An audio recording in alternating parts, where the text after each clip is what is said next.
Olha, comprar ou vender uma empresa aqui no Brasil não é tão simples quanto parece, tipo passar a chave e pegar o dinheiro.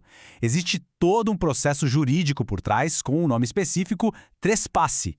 E é ele que governa essa transação com regras bem claras sobre o que acontece com a marca, os contratos e principalmente as dívidas. Vamos mergulhar nisso para entender como funciona. Para a gente começar a pensar, fica uma pergunta no ar. Quando alguém compra um negócio, o que está levando no pacote, de verdade? É só a marca, o imóvel, os equipamentos? E as dívidas, hein? Elas vêm junto? Essa é exatamente a questão central que a nossa legislação tenta responder. Então, para a gente desvendar o trespasse, nosso caminho vai ser este aqui. Primeiro, vamos entender o que a lei considera uma empresa. Depois, a gente define o que é o tal do estabelecimento empresarial. Aí vemos como se vende a operação toda, quais são as regras dessa transferência e, por fim, como os credores são protegidos nesse processo. Certo, vamos lá, nosso primeiro ponto. A ideia aqui é bem simples, mas fundamental. Um negócio é muito, mas muito mais do que só um endereço, do que as quatro paredes. É um organismo complexo. Do ponto de vista da lei, uma empresa é um complexo de bens. Pensa só em tudo que é preciso para a coisa funcionar. A marca, a clientela, os equipamentos, os contratos.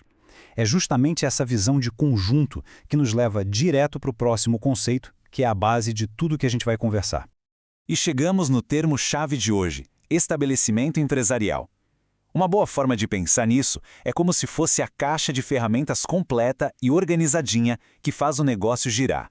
Agora, olha que interessante a definição do Código Civil. O artigo 1142 fala em todo o complexo de bens organizado. A palavra mais importante aqui é organizado. Não são só um monte de coisas jogadas juntas, não. Elas estão arrumadas, conectadas com um único propósito, fazer a atividade empresarial acontecer.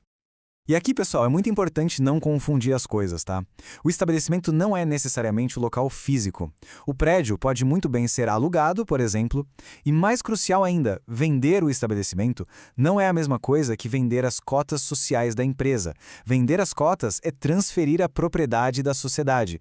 Vender o estabelecimento é transferir a operação em si, a máquina funcionando. Para deixar isso bem concreto, vamos usar o exemplo de uma faculdade. O estabelecimento empresarial dela inclui o quê? As carteiras, os projetores, a marca, os contratos com os alunos, com os professores. Agora, atenção, o prédio ou o estacionamento podem não fazer parte. Se forem de um terceiro, apenas alugados, eles ficam de fora. É uma distinção fundamental. Ok, agora que a gente já entendeu o que é o estabelecimento, vamos ver como é que se vende isso. E o nome que a lei dá para essa transação é, como já falamos, transpasse. Então, o transpasse é basicamente o contrato de venda dessa caixa de ferramentas inteira. Quem compra, adquire aquele conjunto de bens já organizado, prontinho para continuar tocando o negócio como se fosse uma coisa só. Beleza? É aqui que a conversa fica bem prática. Quando acontece um trespasse, um monte de regras automáticas entram em jogo. Elas servem para proteger todo mundo, quem compra, quem vende e até terceiros. Vamos dar uma olhada nas principais. A primeira regra, e talvez a de maior impacto, é essa. Segundo o artigo 1146, quem compra o estabelecimento herda as dívidas que já existiam, mas só aquelas que estavam direitinho na contabilidade, claro. Então, respondendo à nossa pergunta lá do início, sim, as dívidas vêm no pacote. Mas calma, a responsabilidade não passa a ser só de quem compra. Quem vendeu o negócio continua sendo responsável junto, solidariamente, por essas dívidas por um período de 1 ano depois da publicação oficial da venda. Funciona como uma garantia extra para os credores. Outra regra importantíssima é a da não concorrência. A lei parte do princípio de que, ao vender o negócio, a pessoa também vendeu a clientela, o mercado que construiu. Então, para proteger o investimento de quem comprou, quem vendeu fica proibido de abrir um negócio concorrente logo em seguida. E essa proibição dura quanto tempo? Bom, o artigo 1147 define um prazo padrão de 5 anos. Claro que as partes podem negociar um prazo diferente no contrato, mas se não falarem nada, vale a regra dos 5 anos.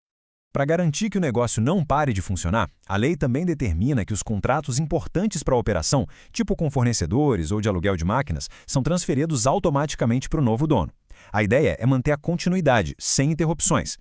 Só que tem um detalhe. Os terceiros nesses contratos, como um fornecedor, por exemplo, têm 90 dias contados da publicação da venda para poderem cancelar o acordo se tiverem uma justa causa para isso. Tipo, sei lá, se a nova gestão não tiver a mesma condição financeira para honrar o contrato. Agora vamos para a nossa última parte para entender o porquê de todas essas regras. A lógica principal por trás do trespasse é criar uma verdadeira rede de segurança para os credores do negócio. A lei entende que o estabelecimento empresarial é a maior garantia que os credores têm. Por isso, a venda dele não pode ser usada como uma desculpa para fugir de dívidas. Essa malha de proteção existe justamente para garantir que os direitos deles sejam respeitados. E essa aqui é a regra de ouro dessa proteção. Se depois de vender o estabelecimento, o vendedor não tiver outros bens para pagar todas as suas dívidas, a venda só tem validade perante os credores se ele pagar todo mundo ou se conseguir a autorização deles. Os credores são notificados e têm 30 dias para se opor. Se ficarem em silêncio, a lei entende que eles concordaram. E como é que os credores ficam sabendo disso tudo? A lei exige transparência total. O contrato de trespasse tem que ser registrado na junta comercial e também publicado na imprensa oficial. Essa publicidade toda que faz a transação valer contra terceiros e, claro, ajuda a evitar fraudes. E assim a gente fecha esse nosso raio-x do trespasse. Fica claro que é uma ferramenta que pode agilizar muito a transferência de uma operação, mas que vem junto com uma bagagem bem pesada de responsabilidades, dívidas, concorrência, contratos. Isso deixa uma reflexão final no ar. Para quem está comprando ou vendendo, será que a aparente simplicidade de transferir o pacote completo compensa toda essa complexidade jurídica que vem de brinde?